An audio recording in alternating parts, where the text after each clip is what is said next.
Do you have the courage to act outwardly on what you see inwardly? Or will you die a dreamer? Will you die on the verge and on the edge and in the land of coulda, woulda, and shoulda? It is far easier not to be successful. If you don't want to make waves, be mediocre, be normal, and fit in.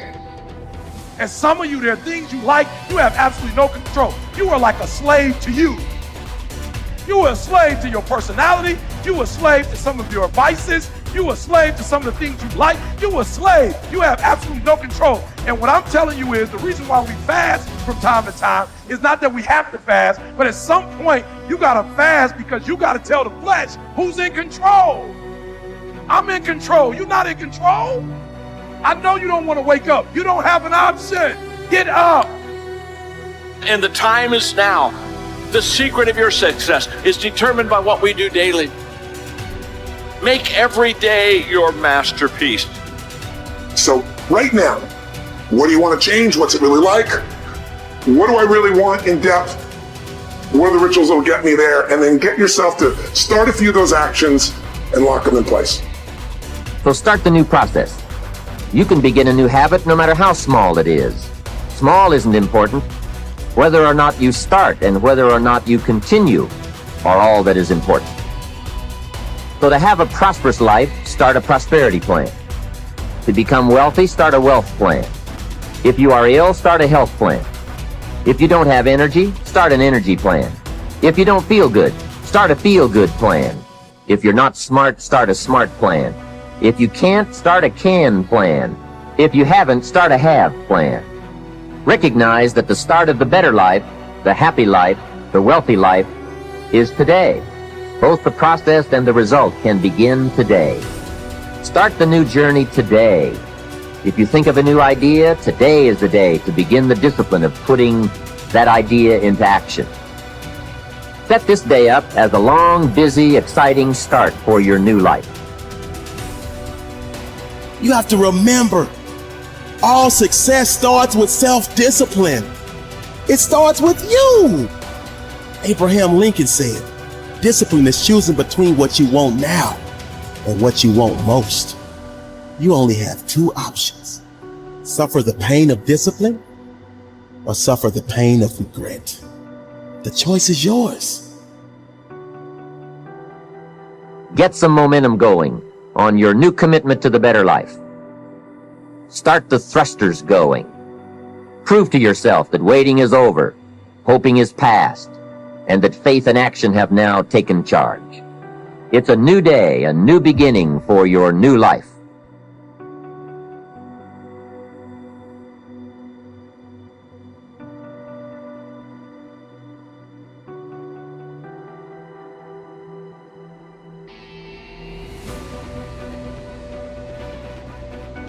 You should use a calendar to structure your days, because if you know what you're doing tomorrow, it decreases your anxiety substantially because you need that kind of structure. You need a pathway. You need to know, you need to have a map, and you need to know where you're located on the map, and you need to know how you're moving forward. And that gives you hope because you're moving towards goals that you regard as worthwhile. And it stops you from being anxious because you're not entirely directionless and lost. And so learning how to manage your time is useful. And you can start with a calendar. You can start with simple things like you can put in, well, when you're likely to go to bed and when you're likely to get up. And regulating that's useful. That should be relatively ritualistically consistent. And finally, a fifth way of being that is new. For me, it has become a way of life. It's called serenity instead of acquisitions. The more you try to acquire, the more you try to get, the more you try to collect in your life and evaluate yourself on the basis of that, the less serenity you're going to have. More is less. It's almost a secret of the universe. Serenity means inner peace.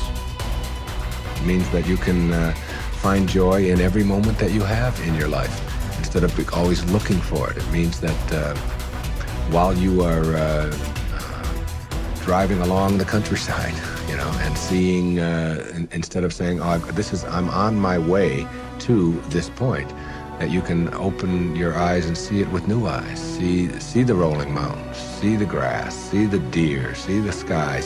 You can just stop wherever you are in this second, wherever you are, and just look around you, and you can begin to appreciate just your surroundings and your environment. Then you can begin to appreciate the people that are in your life, and even the ones that are negative and that you're having the most difficulty with.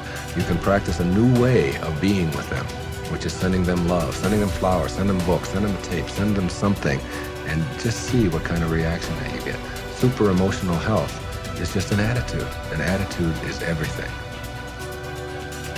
The aims that you have in your life, the ethical aims, and those are the aims that direct your actions, also direct your perceptions, that this is true at a neurophysiological level, and that much of the way that the world manifests itself to you is a consequence of the structure of your ethics. So it's your ethical structure that's instantiated neurophysiologically that serves as an intermediary between the world of phenomena, let's say objective phenomena, and your perception of that.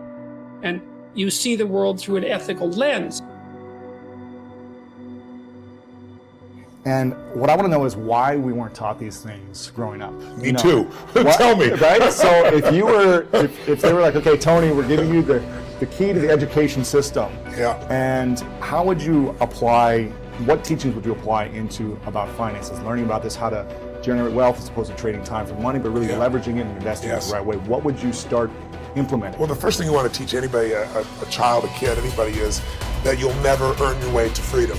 You just don't. You look around and you see, Kurt Schilling, if you remember from Boston Red Sox, he had $100 million a year, he's broke, bankrupt.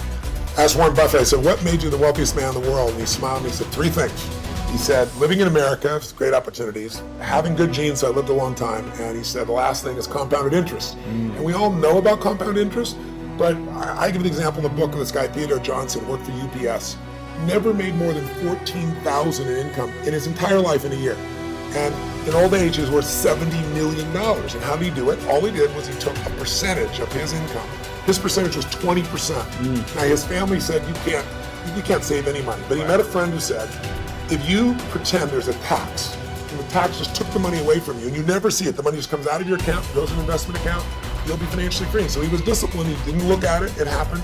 $70 million by compounding. So people's mistake is, and kids don't know this, adults don't know this, that you won't earn your way there, but you can compound your way there. What I want to do is say, where do you put that money?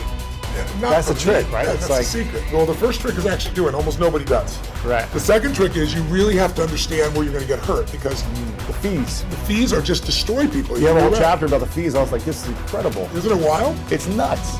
Like, we lose so much money just on the fees. Well, just so people have an understanding, 96% of all mutual funds never match the market. I mean, they never beat the market. So I was just on a morning show this morning, and Michael Bloomberg's, one of his guys, now some of his money.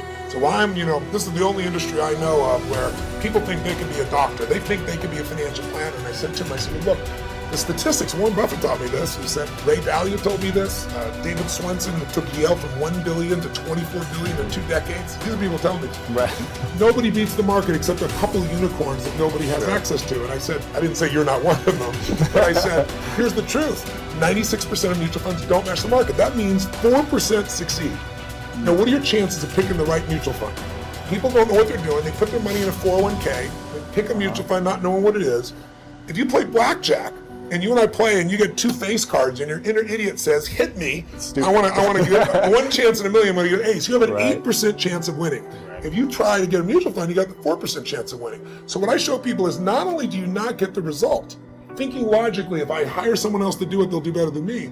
But in addition, you pay around 2,000% more than it's worth, meaning you get the same exact product, the same stocks. If you own the index, right? You own a piece of all of America's best companies, say the Vanguard 500 index, 500 top companies, that costs 0.17%, like less than 0.2% versus the average mutual fund is 3.17. Incredible. So compounded over time. But first, just hear that so you understand. It's like the average car sold in America is a Honda Civic. It's $20,000.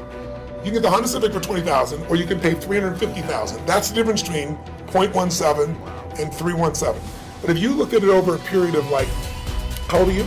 31. 31, okay. So let's assume you and a couple buddies at 35 managed to put aside 100 grand, and you manage not to add any more money, but to grow it at 7%, spite of ups and downs in the market. And you're 65, how much money do you have? Well, if you paid 1% in fees, over those 30 years, your 100 grand became $574,000. Not bad for never adding another dime. Right. If you had 3% in fees, had the same growth, but 3% in fees, you now have $324,000. Almost half as much. $250,000, 77% less money. And you had the same return, it was just the fees. So the world, most people ask them, what are your fees? They have no clue. Right. So I've created a site where people can go, they can type it in, you find exactly what your fees are and what you should be paying. And it's highway robbery. Where in the world would you pay $2,000% more for the same exact product? You can only do it because the financial industry makes things so opaque, so convoluted, and people feel overwhelmed. They don't Hard know to where understand. Very hard to understand. That's why I try to come in here and go, look, time to become the chess player, not the chess piece. Yeah. Let me teach you so you understand what's going on. It's not that complex. They use all these big words, but when you know what's going on, you don't get screwed, and more importantly, you take advantage of the system instead of letting the system take advantage of you.